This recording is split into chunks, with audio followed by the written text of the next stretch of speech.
Hello, ladies and gentlemen, and fellow judges. My name is Jessa Marianella Azura from SMA Negeri 1 Jember.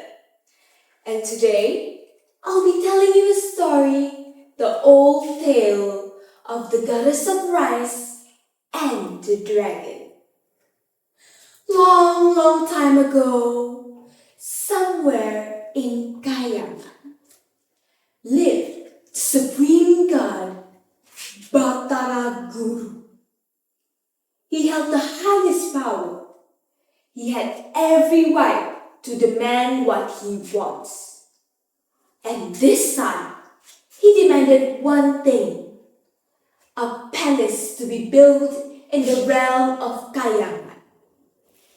And he asked every other goddess, gods, and even spirits to put contribution into this building. Meanwhile, on the depths of earth lived Antaboga, the so-called dragon of earth. But now that dragon could do nothing else but weep on earth. Oh no! Bataraburu wants to build a palace. But even if I have high spiritual power, I have a body like serpent. I can't bring wood. I can't hold timber. What will I do? As he starved, he didn't realize. His tears fell off to the ground, transformed into a beautiful crystal jewel-like eggs. There were 3 of them. Andaluga was so surprised. He thought, what if these eggs will be a sign of his contribution to the palace? Without a second thought, he immediately gathered the eggs, held it with his mouth, and flew across to Kayangan. There, on his way, he unexpectedly met with a growly eagle. He fought with that eagle, forcing him to drop 2 of the eggs. So now he only has 1 egg in his mouth. But he flew nonetheless. And once he arrived, he met Batara Guru. And surprisingly, Batara Guru was so happy. He was overjoyed with the gift. He decided to put it on a soft pillow in a huge gold cage. He waited and took care of the egg until the shell cracked. There was a baby, a newborn baby girl. He raised it just like his own daughter. And years now has passed. The baby grew and grew and grew and grew into a beautiful young lady. With her flute-like skin just like porcelain, and her starry eyes, her hair as smooth as silk, and a kind and pure heart. With that charm, everyone loved her. They loved her just like their own little sister. The gods and goddesses, everyone, could not deny her charm. But not only they were captivated, Batara Guru, her father-like figure, even fell for her. Everyone, look. My Dewi Sri has grown into a beautiful woman.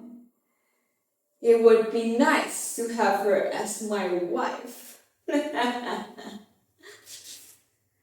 Illusion captivated his mind. He wanted to make Dewi Sri, his own daughter, his wife. Obviously, other gods and goddesses were surprised.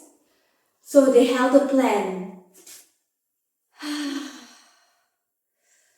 What do we do? The Supreme God wants to make his own daughter his wife. This goes against everything. The rules, our belief. Do you know what will happen if he actually does make her his wife? But what else can we do?